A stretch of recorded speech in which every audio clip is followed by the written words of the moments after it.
वो कैसे आएंगे ये आज मैं आपको बताऊंगा, क्योंकि ऐसा फीचर जो है वो वाईटी स्टूडियो में यूट्यूब ने जो है वो लेकर आया।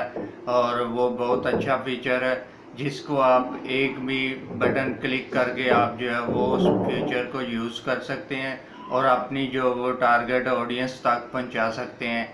और ये जो है ऑडियंस आपकी जो है वो इन रियल में ऑर्गेनिक आपकी ऑडियंस होगी और आपके सब्सक्राइबर भी आएंगे, आपका वाचिंग टाइम भी बढ़ेगा और आपके जो है वो वीडियो भी वायरल होगी। ये कैसे मुमकिन है मैं आपको बताऊंगा वाईटी स्टूडियो में, कि वाईटी स्टूडियो में कौन सा फीचर आया जो कि जिसकी वजह से आप जो है वो अपनी वीडियो को वायरल कर सकते हैं, प्रमोट कर सकते हैं और जो है वो आपको मज़ा आने वाला है। इस वीडियो में तसल्ली से बैठ जाएं और पूरी वीडियो देखें। अगर आपने स्किप किया तो